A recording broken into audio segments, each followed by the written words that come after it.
नमस्कार और ultra 10th में आपका स्वागत है। आज हम इतिहास की चौथे चैप्टर में गोता लगाने वाले हैं। हम बात करेंगे उस कहानी की कि कैसे एक इतना बड़ा उपमहाद्वीप जहां इतनी सारी संस्कृतियां, भाषाएं और रियासतें थी, वो सब मिलकर एक पहचान की तलाश में एकजुट हो गया। ये कहानी है भारतीय राष्ट्रवाद के जन्म की। तो सबसे बड़ा सवाल यही है, आखिर ये सब हुआ कैसे? मतलब ऐसी कौन सी फीलिंग थी, कौन सी भावना थी जिसने करोड़ों लोगों को ये महसूस करा दिया कि अरे हमारी किस्मत तो एक दूसरे से जुड़ी हुई है। चलिए इसी सवाल के जवाब को आज हम ढूंढते हैं। तो सबसे पहले इस शब्द को ही समझ लेते हैं, राष्ट्रवाद। देखिए, ये सिर्फ कोई किताबी या पॉलिटिकल शब्द नहीं है। ये असल में एक कलेक्टिव फीलिंग है, एक सामूहिक एहसास। ये वो भावना है जो भारत में 19वीं सदी के आखिर में धीरे धीरे पनपने लगी। लोगों को लगने लगा कि यार हमारी परेशानियां भी एक हैं, हमारी उम्मीदें भी एक हैं और हमारा दुश्मन भी एक ही है, ब्रिटिश राज। तो सवाल ये है कि ये भावना पैदा ही क्यों हुई? देखिए, हर बड़े आंदोलन के पीछे कोई ना कोई वजह होती है, एक चिंगारी होती है। और भारतीय राष्ट्रवाद के मामले में तो कई वजह थी जिन्होंने मिलकर इस चिंगारी को आग में बदल दिया। पहला तो था आर्थिक शोषण। अंग्रेजों की नीतियों ने हमारे स्थानीय उद्योगों को, हमारी खेती-बाड़ी को सब तबाह कर दिया। फिर राजनीतिक तौर पर हमें अपनी ही देश में सेकंड क्लास सिटीजन जैसा महसूस कराया जाता था। और सबसे मजेदार बात तो देखिए, अंग्रेजों ने अपने फायदे के लिए, अपने शासन को मजबूत करने के लिए रेलवे और टेलीग्राफ बनाए, पर हुआ इसका उल्टा।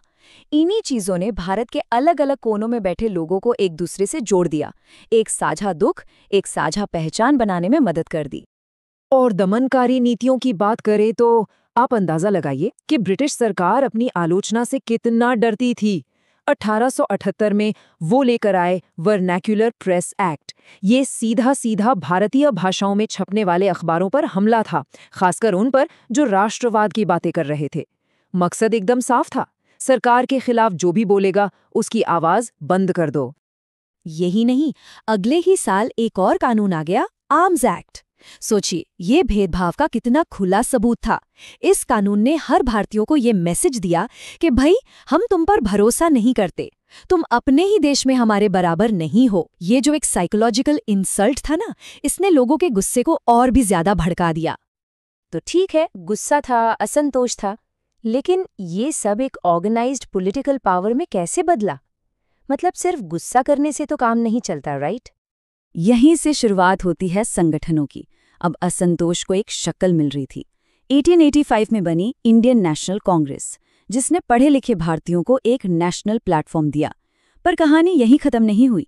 इसके बाद मुस्लिम लीग बनी, फिर मजदूरों के लिए all India trade union Congress, और फिर कम्युनिस्ट पार्टी भी आई। इसका मतलब ये था कि अब समाज के हर तबके की अपनी एक आवाज थी, और ये सारी आवाजें मिलकर इस राष्ट्रीय आंदोलन को और भी बड़ा और मजबूत बना रही थीं।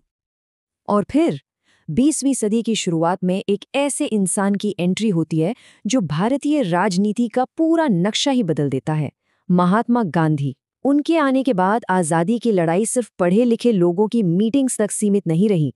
ये लड़ाई अब सड़कों पर आ गई, खेतों तक पहुंच गई, कारखानों तक पहुंच गई।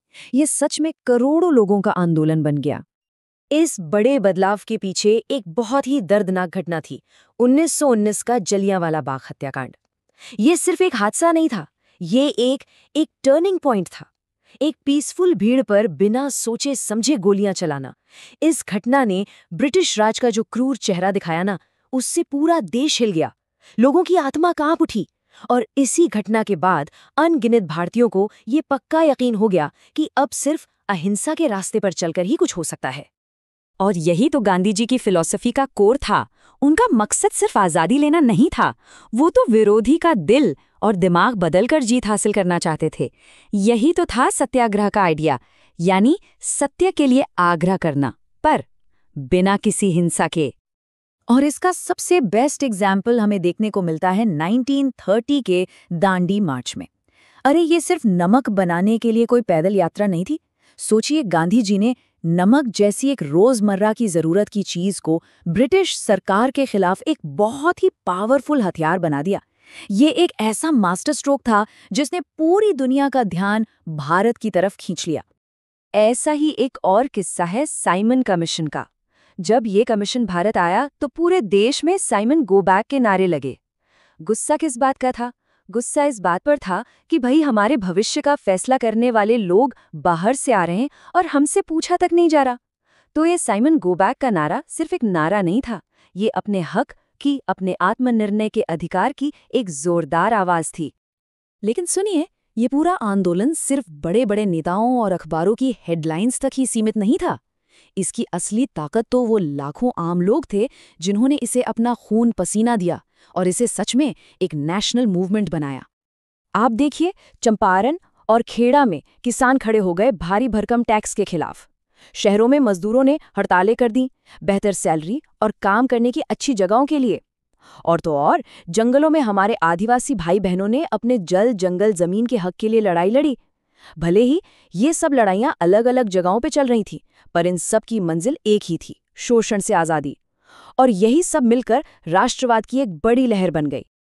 तो इन सब संघर्षों का, इस पूरे दौर का नतीजा क्या निकला? इसने भारत पर आखिर क्या असर छोड़ा?